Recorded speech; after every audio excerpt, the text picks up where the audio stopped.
성경을 보면 그 말씀들, 성경에 등장하는 개념들이 서로 이렇게 부딪히는 그러한 듯한, 부딪히는 듯한 그런 말씀들이 있습니다. 예를 들어서 주님께서 은혜와 진리를 전하기 위해서 이 땅에 오셨는데, 보면 율법을 1.1획이라도 없어지지 아니하고 다 이루리라, 이런 말씀을 하십니다. 그러니까 율법을 다 깨트리시는 것 같은데 내가 율법을 완성하러 왔다, 이렇게 말씀하십니다. 이게 은혜와 율법이 부딪히는 것 같은데 참 신기하게도 주님 안에서는 그게 이제 통합되고 이제 이루어지는데, 겉으로 얼핏 보기에는 이게 서로 이렇게 부딪히는 개념처럼 보입니다.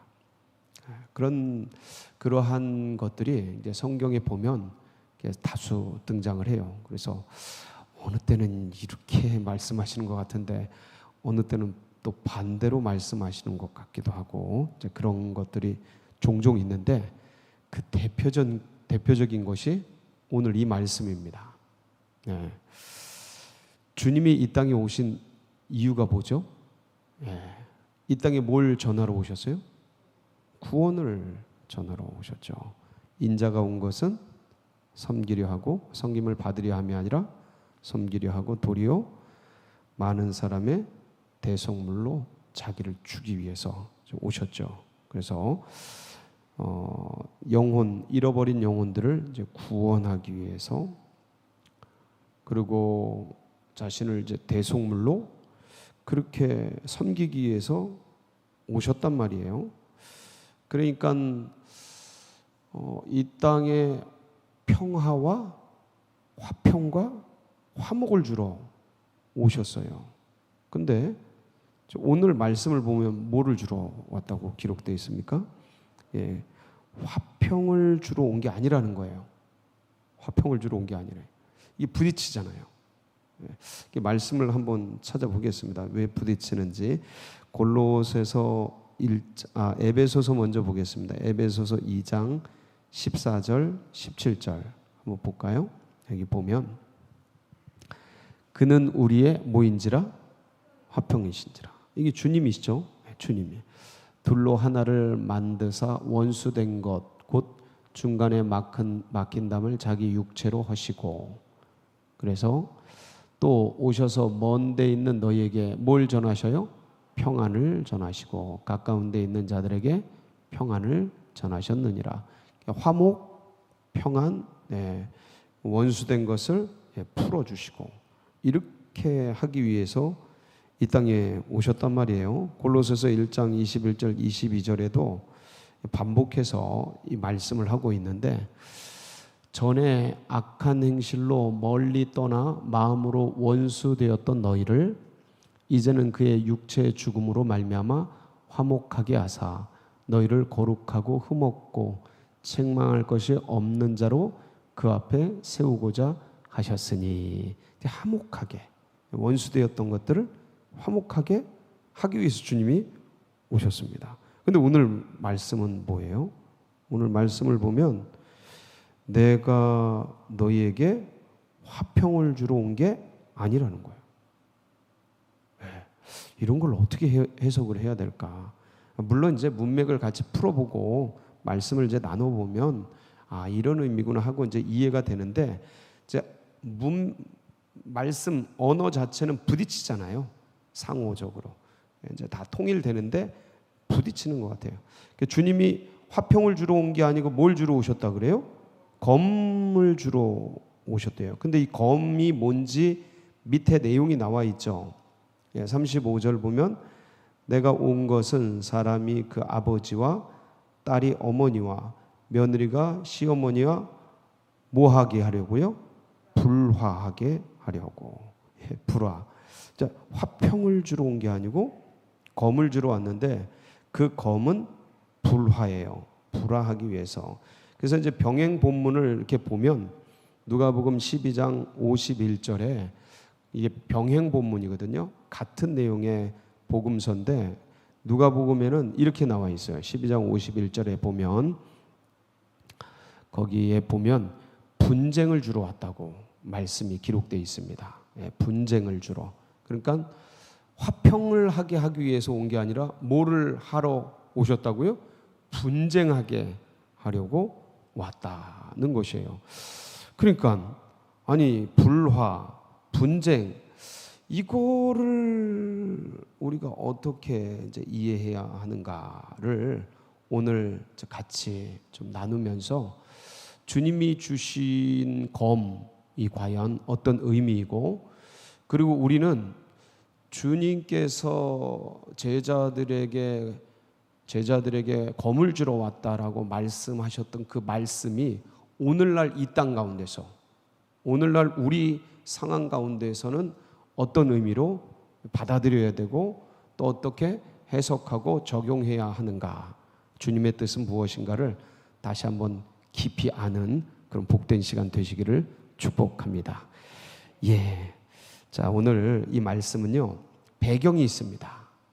어떤 배경이냐면, 예수님이 12 제자를 부르시고 뭐 하시는 거예요? 예. 주님께로 부르셨다가 이제 세상으로 파송을 하는 겁니다. 보내는 거예요. 자, 보내시면서 하신 말씀이 이제 쭉 나오는 거죠. 그 중에 오늘 말씀이 있는 겁니다. 그래서 이 배경이 굉장히 중요해요. 마태복음 10장 5절에서 6절, 이게 배경이에요. 이 배경에 연속적으로 있는 거예요. 예, 보면 예수께서 이 12를 내보내시며 명하여 이르시되, 이방인의 길로도 가지 말고 사마리아인의 고을에도 들어가지 말고 오히려 이스라엘 집에 잃어버린 양에게로 가라. 예, 이거 오늘 새벽에 같이 나눴던 말씀이죠. 그러니까 포커스를 잃어버린 양, 유대의 그 양들에게 가라라는 거예요. 다른 데 가지 말고. 그러니까 이 내용 자체가 뭐냐면, 12 사도를 불러서 그들을 둘씩 짝지어서 세상으로 내보내면서 하시는 말씀인 거예요. 딴 데 가지 마, 잃어버린 양에게로 가, 유대인들에게로 가, 그리고 가면서 전대나 그런 거 챙기지 말고 복음을 위해 일하는 자는 복음으로 먹는 거야, 사는 거야.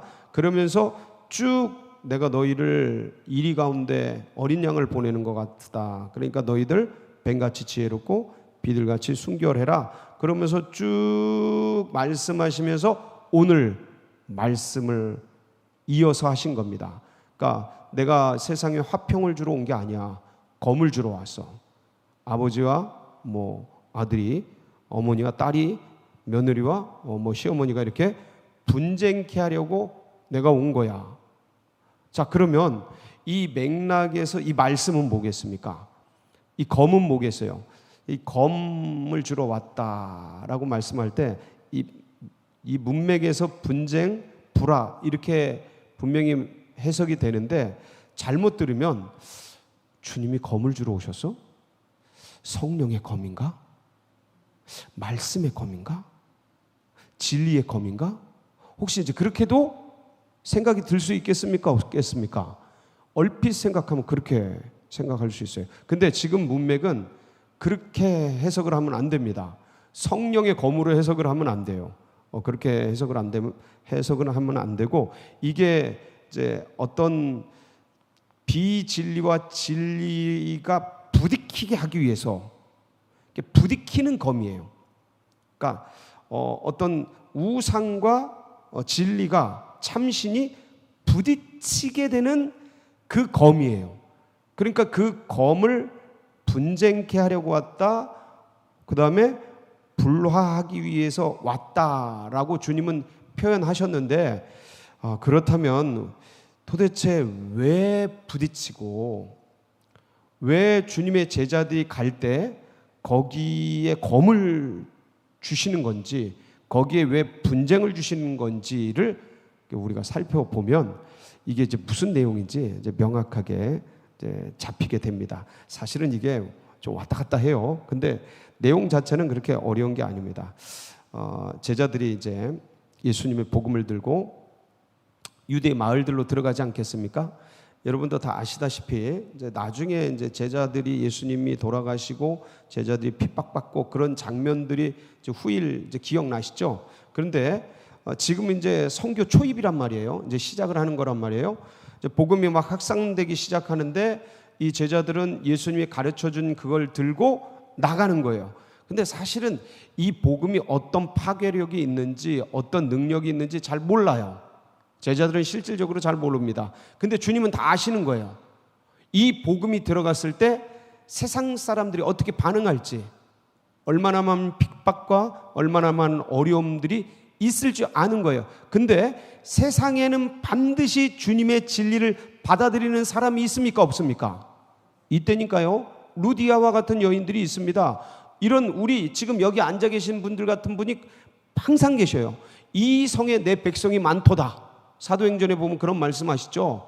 그러니까 두려워 말고 강하고 담대하라. 바울에게 그럽니다. 이 성에 내 백성이 많도다. 막 바울을 죽이려고 하는 사람들이 있는데 걱정하지 말고 두려워하지 말고 복음을 전하라는 겁니다. 이 성에 내 예비된 백성들이 많으니까. 이게 무슨 말씀입니까? 지금 12사도가 12제자들이 지금 세상으로 나아가는데 세상 그 유대 사람들은 그 이 예수 그리스도의 복음이 전파될 때 받아들이는 사람이 있다라는 거예요.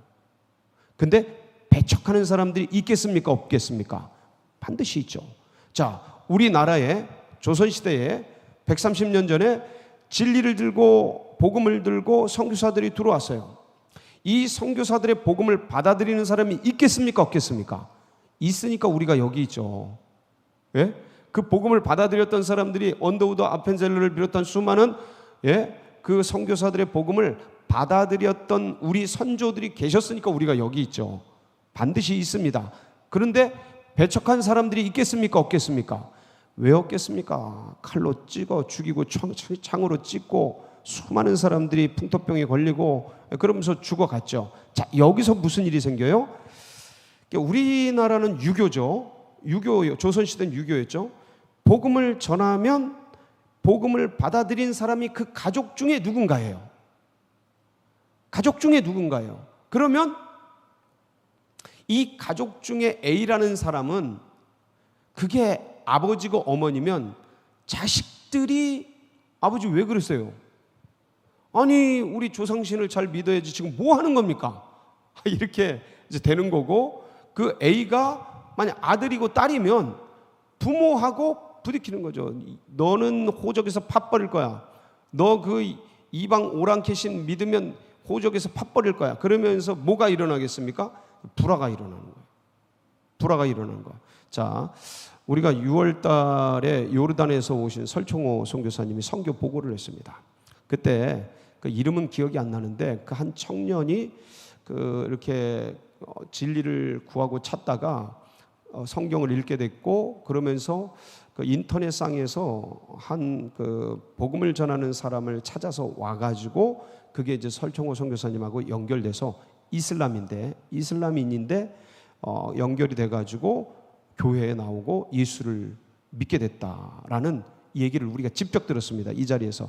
근데 그때 그분이 이 설 선교사님이 그 청년을 데리고 차를 태워서 데려가는데 집에까지는 못 데려다 주고 그 집이 보이지 않는 어떤 근처에서 내려서 거기까지 바래다 줬다라고 얘기를 했습니다. 이유가 뭐였죠? 그 청년이 교회 다니고 예수 믿는 걸 알면 무슨 일이 일어날지 모르니까 그 부모가 무슨 일을 벌일지 모르니까 그러니까 명예살인이 일어날지 호적을 파버릴지 집에서 나가게 될지 그러니까 이거 뭐 하는 거예요? 아버지와 아들이 뭐 하게 되는 거예요? 분쟁이 일어나는 거예요. 예. 싸움이 일어나는 거예요. 죽이고 죽이는 죽이고 살리고 막 이런 일들이 일어나게 되는 거죠. 사실 이게 뭐 뭔데 뭐 이슬람, 불교 사실 이 얘기할 게 아니고 여기 앉아 계신 말씀을 듣고 계신 우리 성도님들 중에도 어르신들도 계시니까 아마 옛날에 예수님을 믿고 이제 복음을 받아들일 때 그냥 집안에서 어려움을 당하고 힘든 일을 당하고 거친 대우를 받고 그랬던 분들도 계시지 않습니까? 이거 봐요. 고개 끄덕끄덕이죠. 계신다니까. 저는 핍박은 받지 않았습니다. 저는 핍박은 받지 않았는데, 근데 뭐 민주화가 많이 되고 우리나라도 이제 개화가 많이 되고 그래서 그 지금부터 몇십 년 전만 해도 기독교를 받아들이고 믿는다는 거에 대해서 그렇게 거부감이 없었을 때니까. 그런데 여기 연세 드신 분 중에 더 오래되신 분이나 아니면 나이와 상관없이 가정에서 그런 것들에 대해서 터부시하고 거북하게 여기는 분들은 복음을 받아들인 그 개인은 집안에서 굉장히 공경에 처해지는 경우가 있는 겁니다.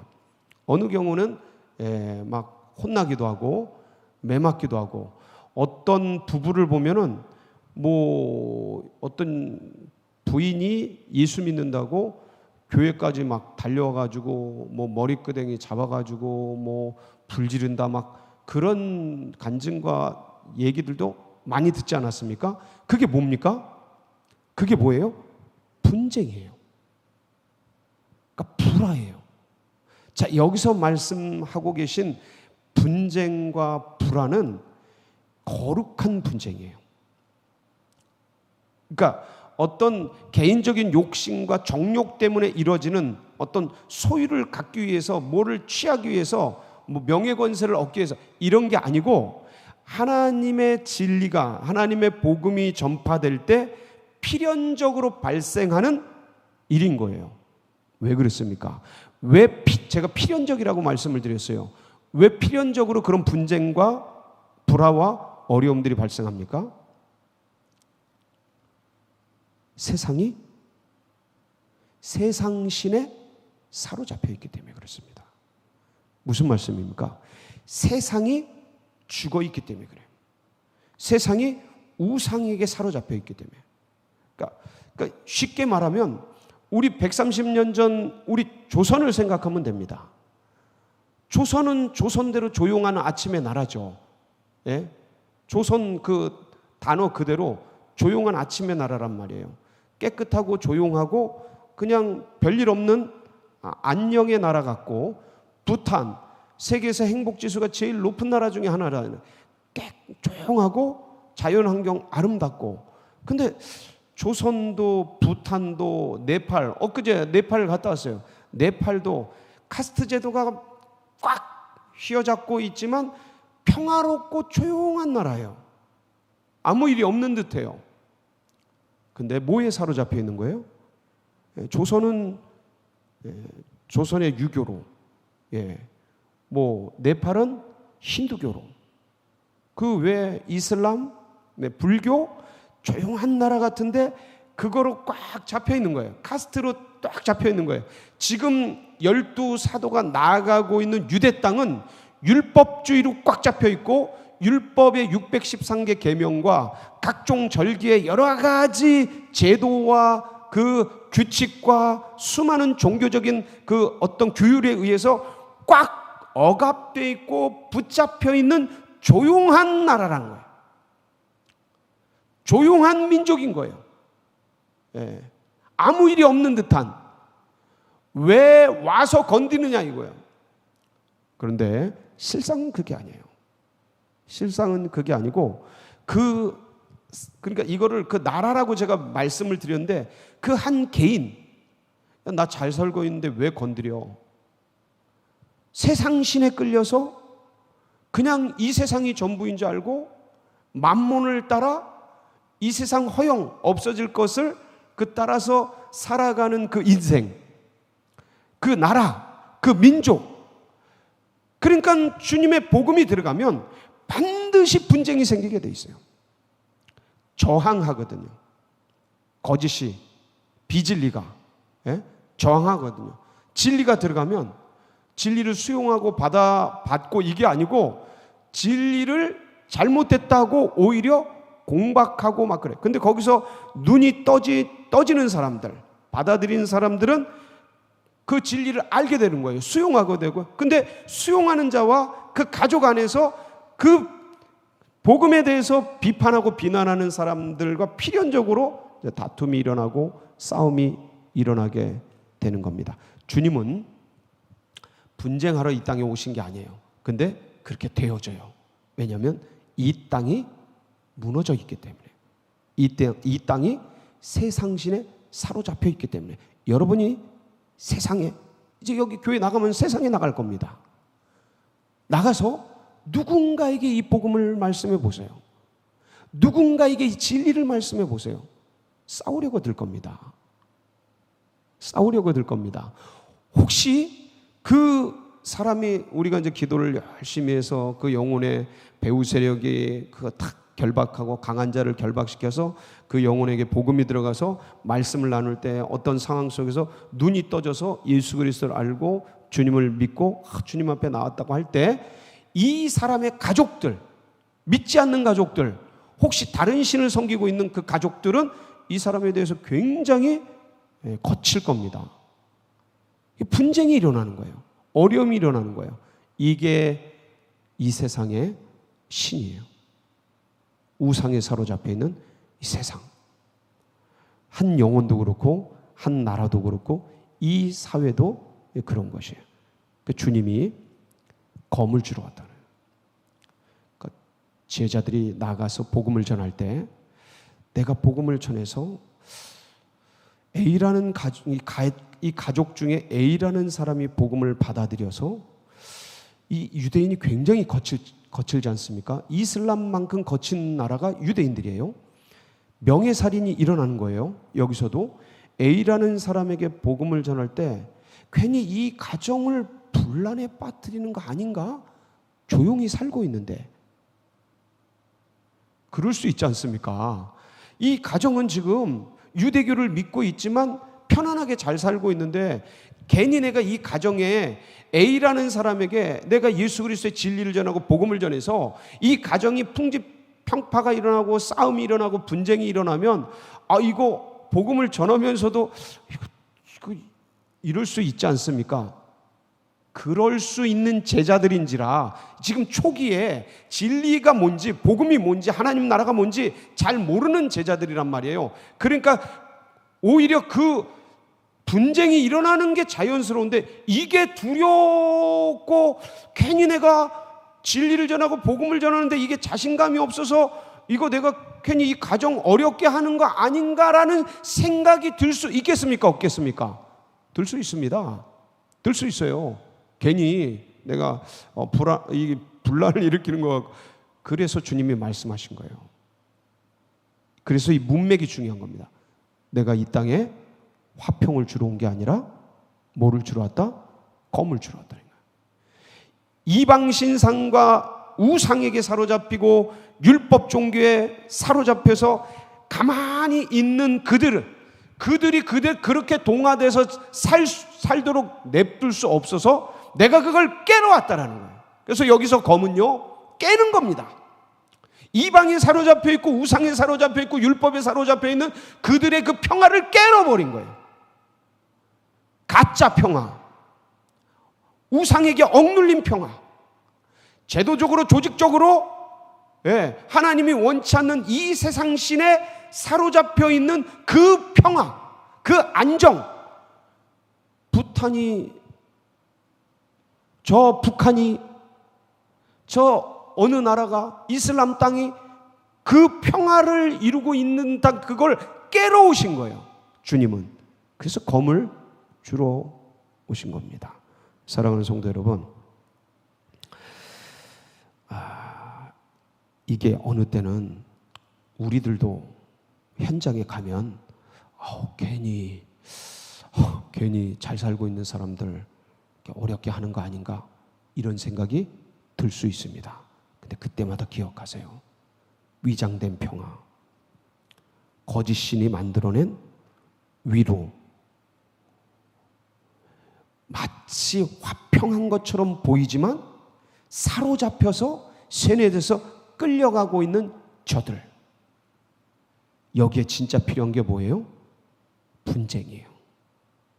진리로 싸울 수 있는 분쟁이고, 진짜 필요한 게 이걸 깨뜨리는 검이에요. 그래서 우리는 예수 그리스도께서 이때 검을 주신 것을 우리에게 전해주셔서 우리도 우리가 세상 속에 속해 있던 세상신에 사로잡혀 있던 거기로부터 분리돼서 나올 수 있었던 겁니다. 그래서 이 자리에 이렇게 있는 거예요. 이 일을 멈추지 말자. 주님이 검을 주러 오셨고 이 검을 통해서 우리가 이 땅에 이렇게 존재하고 있습니다. 사랑하는 성도 여러분, 지금도 눈을 들어보면 세상에 수많은 사람들이 안정적인 것 같고 평화롭게 사는 것 같습니다. 근데 영적으로 자세히 보면 그렇게 끌려가고 있는 거죠. 그걸 끊어주셔야 돼요. 누군가는. 그래서 검이 필요해요. 주님이 주신 검. 끊어내는 검. 깨뜨리는 검.